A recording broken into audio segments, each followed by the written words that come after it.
Hello, everybody. Lisa Sabaniak here from lifelikeyoumeanit.com, coming to you live to talk about our next chapter in our Survivor to Warrior self-help series, and that is becoming your own hero.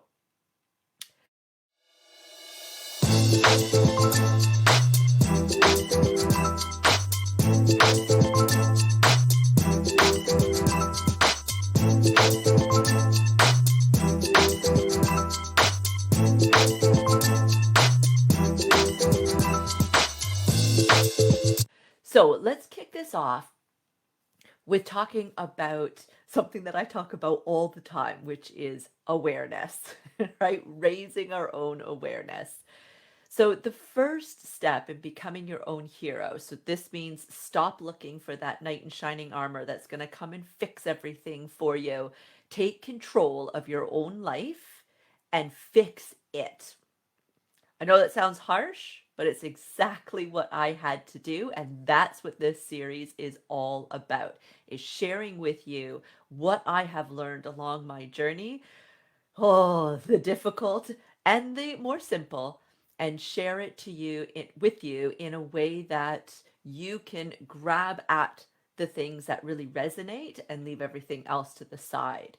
And so I would be amiss if I wasn't being direct with you.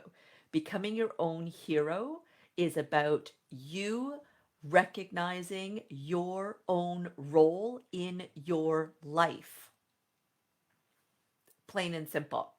Now, look, after surviving 10 years of child abuse myself and going through my teens completely suicidal, hanging on by a thread, really quite negative and a completely different person than what I am now, really suffering, right? I know what it's like to feel like the actions of somebody else and the choices that somebody else made put me in this position. So it's going to be the actions of somebody else, their words, how they dote on me, what they do for me, all of that, that's going to fix this. That's going to show me that I'm worthy of love and of respect and of acceptance and whatever else I'm looking for. Except that's not true. There's no amount of people in the world that are going to be able to treat you with love and respect, not because you don't deserve it, not because they're not willing to for you, not because they're not already, but because you don't believe you deserve it. And you are operating on this believing is seeing kind of, or seeing is believing rather, kind of mantra. And I want you to flip to the believing is seeing mantra. So let's talk about that a little bit. So, first, we need to acknowledge and recognize the huge role that we play in our own lives. That means that while we don't have control of anybody else's actions or reactions, their thoughts, right, including whoever has hurt us in the past and including whatever it is that we're dealing with right now, good, bad, or otherwise, we can't control them. But we can control ourselves. We can control our own actions, our own reactions, and our thoughts. We can. I know that it sounds like, no, no, no, no, no. So when so and so goes off and cheats on me again, like he does every year, and when my boss yells at me and does this, and yeah, granted, those two things are things you can't control. That's their choices that they are making. But you choose how you are going to experience what's happening around you. Your perception of what is happening around you is based on what you believe you deserve and what you believe life should be like. And that is what you are going to see, right? Nobody can make us feel anything unless we allow them to. And if we allow them to, it's for one of two reasons. One, because we don't realize that we're in control of ourselves. Thus, we have surrendered control. So we are out of control and somebody else is pulling our strings because we've let them. Or two, because we really believe it's true, whatever it is, right? Or that we deserve this, whatever this is, right? So if we really believe it, if somebody has said something or done something to us that has made us feel, insert from the blank here, right? Whatever that is, whether it's happy or whether it is angry or sad or depressed or anything in between. The only reason they have made you feel that way is because you believe that you deserve that, or you believe that it is true, or you have lost touch with the fact that you are in control of how you feel and what you think of and what you focus on and what you are saying to yourself and what you are doing and how you are reacting. So you can control that. And because you've lost touch with that, you're out of control. I hope that that makes sense. So we're naturally looking for acceptance within others, right? I said that, I was looking in my teens and my early 20s for some, knight in shining armor to come on down from God knows where and just save me, right? There's no other way of putting it. I was looking for somebody to save me, take away all of the pain, make me see that I was lovable and respectable and acceptable and all of these types of things that my abuser had made me feel that I wasn't. And because somebody else had made me feel that way, I thought somebody else could then come in and do the opposite and make me feel a different way. But here's the thing. If you have that underlying belief that you don't deserve, you're not good enough, you can't do it, can't have it, shouldn't have it, whatever it is. If you've got a limiting belief like that, which believe me, we've got millions of beliefs, millions of them. If you've got a limiting belief like that, then it doesn't matter. You've got a bunch of close friends that you can really count on. You might even have a spouse and children who are actually showering you with love and affection, but you won't allow yourself to accept it. So again, we have a few things going on here, right? Seeing is believing, this whole kind of lifestyle that we have. It implies that before you can believe something, you have to see it. So you have to accumulate the evidence for it that this is possible in order to believe that it's possible, which means you have to have seen that somebody really loves you and appreciates you and accepts you and respects you before you will start to believe that that's actually possible. Except if you already believe that that's not possible, are you going to see it? We like to be right. Human beings like to be right.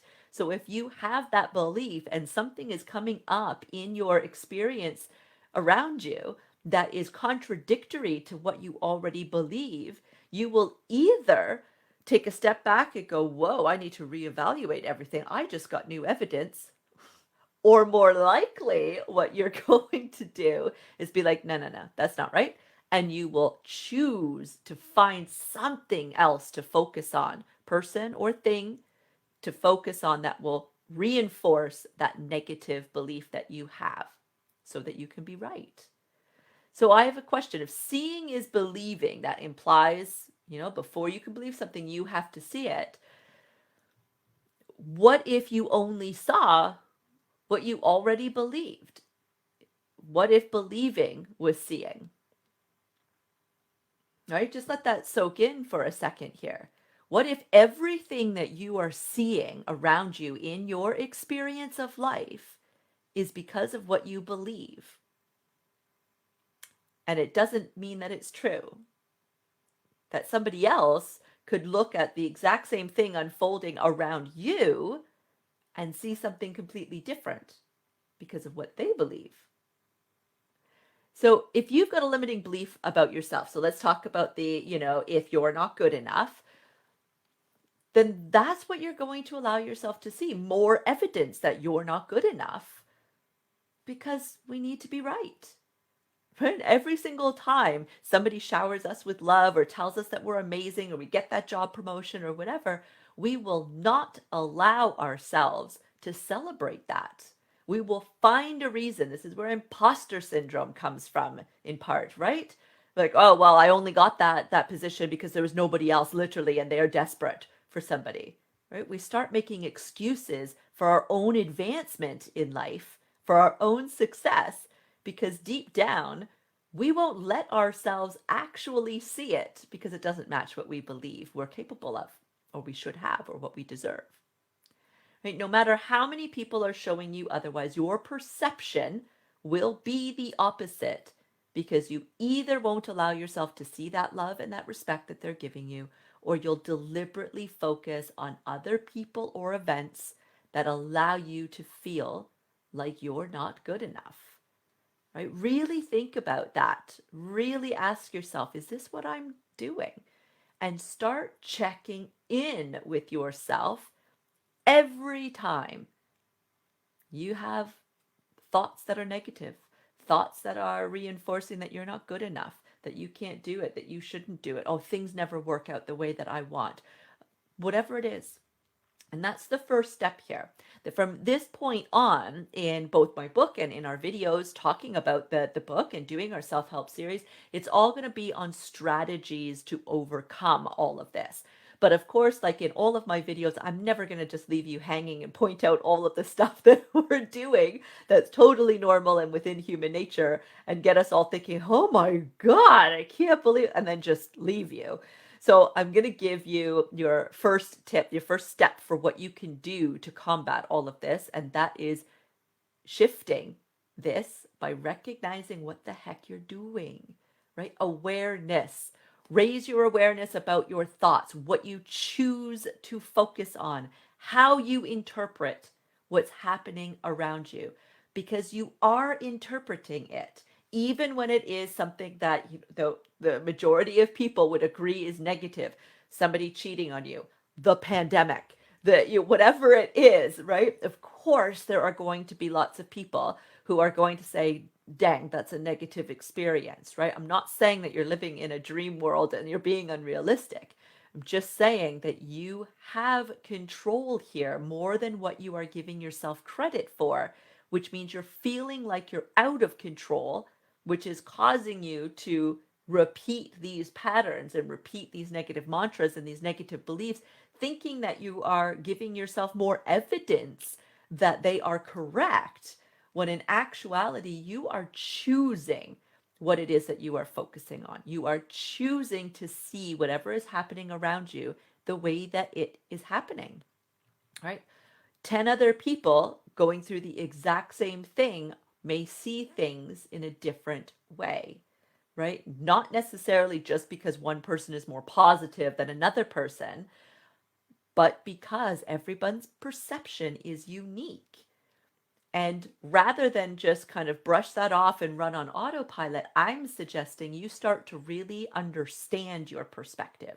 Really take a very close look at where you're coming from, what your past experiences have brought to today's table, so that they actually are influencing the decisions that you make, the choices that you're making, the way that you're seeing things, the way that you're interacting with people, all of it, and raise your awareness for what it is you're doing.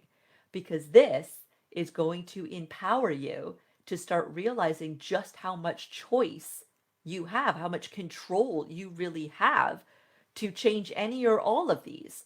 Right? There'll be lots of things that'll come in that will be good, hopefully, as well. I'm not saying that you've got to change everything about you, but I am saying that once you start to have an awareness of what you're doing, your thoughts, your actions, your reactions, what you're focusing on, all of that, then you start to actually realize, huh, well, I don't want to focus on that. All right. Well, what do I need to? You just naturally start down this snowball effect where you start to take care of it yourself and you start to change things because you are aware of what you're doing. And it brings you a sense of empowerment that you actually have a choice in all of this. And that's what this is all about, giving you your power back. I hope that that helps. Like I said, our next videos from this point on in this self-help series are going to be dealing with all kinds of different strategies that you can start implementing today to actually shift these and clear these negative beliefs or limiting beliefs that we may have that are running our show, so that we can live right here in the present and build a life that we actually deserve, rather than being stuck in the past, reliving something over and over that we wish would have gone differently. So, if you are realizing that you would actually need and want some help on clearing these beliefs, I've put the link in the description for jumping on a free discovery call with me. So just head on over to lifelikeyoumeanit.com/calendar. We'll take 30 minutes of your time to get really clear on what is running your show and even do a bit to clear some of that for you. All right. Until next time, bye.